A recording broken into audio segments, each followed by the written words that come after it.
बिस्मिल्लाहिर्रहमानिर्रहीम। अस्सलामुअलैकुम वरहमतुल्लाहि वबरकातुह।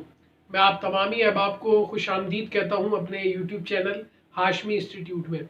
आज का जो मेरा टॉपिक है वो मार्केटिंग से रिलेटेड है, बहुत इंपॉर्टेंट टॉपिक है मार्केटिंग रिसर्च। अक्सर मुख्तलिफ ऑर्गेनाइजेशंस, मुख्तलिफ कंपनीज जो है वो क्या कहते हैं, मार्केटिंग रिसर्च का प्रोसेस कर रही होती हैं। चाहे उनको प्रोडक्ट इंट्रोड्यूस कराना हो किसी भी कंपनी को, या किसी भी कंपनी को प्रोडक्ट उसका हो ऑलरेडी लेकिन उसमें कुछ खामियां हैं, या वो रिसर्च करके ये पता चलाना चाह रही हैं कि कंज्यूमर की नीड्स क्या है, क्योंकि कंज्यूमर की जो नीड्स होती हैं वो डे बाय डे चेंज होते रहती हैं। तो जैसे जैसे नीड चेंज होती है वैसे वैसे प्रोडक्ट के अंदर कुछ तब्दीली लाना पड़ती है, सर्विसेज के अंदर या प्रोडक्ट के अंदर, ताकि अच्छे से अच्छे कस्टमर को जो है वो सर्विसेज और प्रोडक्ट डिलीवर की जा सके, ताकि इफेक्टिवली और एफिशिएंटली उनकी नीड्स को फुलफिल किया जा सके। तो आज का जो हमारा टॉपिक है वो है मार्केटिंग रिसर्च। आज हम इसको समझेंगे, इसकी डेफिनेशन को देखेंगे और कुछ इसके प्रोसेस हैं जिनको हम अच्छे से इन डेप्थ समझेंगे, ताकि हमें पता चले कि अगर मार्केटिंग रिसर्च कोई भी कंपनी करती है तो वो किन मराहिल से गुजरती है। तो आइए चलते हैं टॉपिक की तरफ। सबसे पहले डेफिनेशन देखते हैं। डेफिनेशन है the systematic design, collection, analysis and reporting of data and findings relevant to a specific marketing situation facing the company। ये थी एक जनरल डेफिनेशन मार्केटिंग रिसर्च की। मार्केटिंग रिसर्च में क्या हो रहा होता है कि आप एक सिस्टमैटिक डिजाइन को चूज करते हैं, सिलेक्ट करते हैं कि यार ये है एक मेरा प्रोसीजर, जिस प्रोसीजर के तहत मैं जो है वो मार्केटिंग रिसर्च को परफॉर्म करूंगा। क्यों परफॉर्म करूंगा? ताकि मैं कलेक्ट कर सकूं, एनालाइज कर सकूं और रिपोर्ट कर सकूं कोई भी डाटा। देखिए, जब भी आप रिसर्च करने जाते हैं तो आपके पास क्या चीज आती है? आपके पास डाटा आता है, आपके पास कुछ इंफॉर्मेशन आती है रिसर्च के थ्रू। तो उसको कलेक्ट करना, इंफॉर्मेशन को एनालाइज करना, इंफॉर्मेशन को, और रिपोर्ट करना कि क्या आपको फाइंडिंग्स मिली उस रिसर्च के जरिए कोई भी पर्टिकुलर सिचुएशन से रिलेटेड। तो ये थी एक जनरल डेफिनेशन मार्केटिंग रिसर्च की। इसके अंदर यही बताया जा रहा है कि मार्केटिंग रिसर्च एक ऐसा प्रोसेस है जिसमें आप सिस्टमैटिक डिजाइन को फॉलो करते हैं। फॉलो करने के बाद आपको जिन मराहिल से गुजरना पड़ता है वो ये होता है कि आप डाटा को कलेक्ट करते हैं, आप उसको डाटा को एनालाइज करते हैं, आप डाटा को रिपोर्ट करते हैं, आप डाटा के अंदर से कुछ फाइंडिंग्स निकालते हैं जो कि रेलिवेंट होती है किसी भी मार्केटिंग सिचुएशन की, ताकि हम कंज्यूमर की नीड्स एंड वांट्स को अच्छे से एफिशिएंटली और इफेक्टिवली फुलफिल कर सकें। तो ये थी एक जनरल डेफिनेशन मार्केटिंग रिसर्च की। अच्छा जी, अब हम आ जाते हैं कि हाउ टू कंडक्ट। ये आप देख रहे होंगे नीचे मैंने ये हेडिंग डाली हुई, ये तो डेफिनेशन तो एक्सप्लेन कर दी मैंने। How to conduct market research. अब मार्केट रिसर्च कंडक्ट किस तरह से की जाए, क्या इसके स्टेप्स हैं?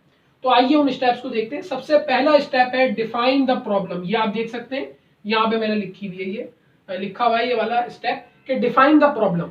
सबसे पहले क्या होता है, जब भी आप मार्केट रिसर्च करने जाते हैं आपने प्रॉब्लम को आइडेंटिफाई करना होता है कि प्रॉब्लम दरअसल है क्या मार्केट के अंदर। तो उस प्रॉब्लम को देखते हुए, उस मसले को मद्देनजर रखते हुए आप मार्केटिंग रिसर्च करते हैं। देन उसके बाद आप क्या करते हैं, develop the research plan. Research plan क्या मतलब? प्रॉब्लम को देखते हुए आप डेवलप करते हैं अपना रिसर्च का प्लान कि मैं प्रॉब्लम अगर ये है तो मैं इसके बरक्स फिर क्या ऐसा रिसर्च प्लान लाऊं जिससे मैं अच्छे से अच्छे फाइंडिंग्स कर सकूं, डाटा को कलेक्ट कर सकूं।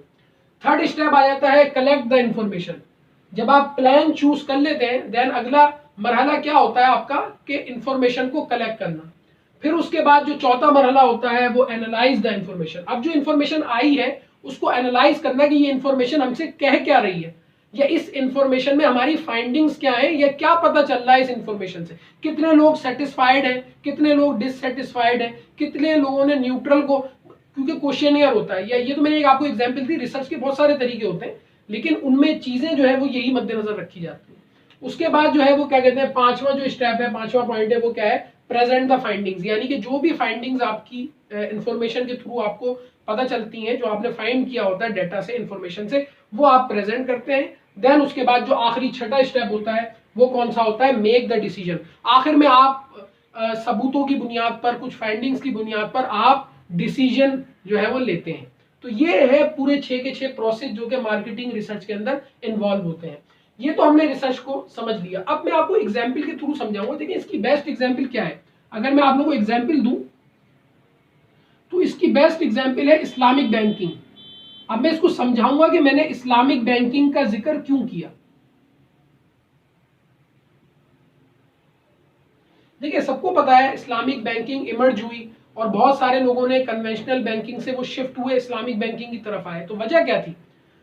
मार्केट के अंदर नीड क्रिएट हुई कि ऐसा कोई इस्लामिक सिस्टम होना चाहिए कि यहाँ सूद का चक्कर है, इंटरेस्ट का चक्कर है कन्वेंशनल बैंकिंग में, क्यों ना ऐसा सिस्टम लाया जाए जो सूद से भी पाक हो और अपनी इस्लामिक तरीके के साथ जो है वो अपनी हम फाइनेंसिंग, सेविंग्स और मुख्तलिफ ऑप्शंस को हम सिलेक्ट कर सकें।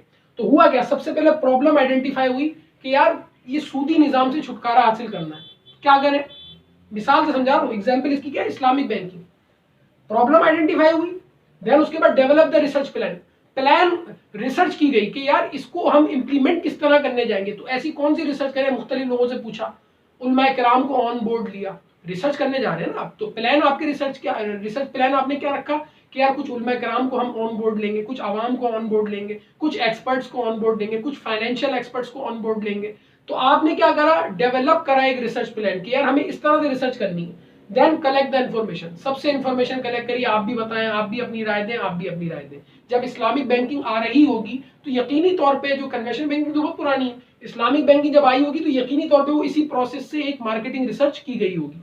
उसके बाद एनालाइज किया गया होगा इन्फॉर्मेशन को, हाँ यार ये हमें उलमा किराम भी बता रहे हैं कि ऐसा पॉसिबल है और किया जा सकता है।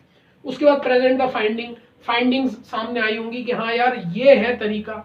इंफॉर्मेशन जो हमें मिली उसको एनालाइज किया, एनालाइज करने के बाद ये इस नतीजे पर पहुंचे कि हाँ यार इस्लामिक बैंकिंग की जा सकती है, इसके मुख्तलिफ वेज अवेलेबल हैं। उसके बाद मेक द डिसीजन ले लिया कि हाँ अब हम जो है वो इस्लामिक बैंकिंग को कन्वेंशनल बैंकिंग के अगेंस्ट इंट्रोड्यूस कराने जा रहे हैं, जो कि बहुत सक्सेसफुल रहा। आप देखें दिन डे बाय डे जो है वो क्या कहते हैं, इस्लामिक बैंकिंग ग्रो कर रही है क्योंकि लोगों के अंदर अवेयरनेस आ रही है। तो ये भी तो, इसके पीछे भी तो कुछ ना कुछ रिसर्च हुई होगी ना यकीनी तौर पर, तो वो इन्हीं प्रोसेस से गुजरे होंगे। तो उम्मीद करता हूँ ये आज का टॉपिक मार्केटिंग रिसर्च का आप लोगों को समझ में आया होगा। तो इसी के साथ मैं इजाजत चाहता हूँ। अगर मेरा चैनल आप लोगों ने सब्सक्राइब नहीं किया तो मेरे चैनल को सब्सक्राइब कर लीजिए, वीडियोस को लाइक कीजिए और शेयर कीजिए। अस्सलामु अलैकुम वरहमतुल्लाहि वबरकातुहू।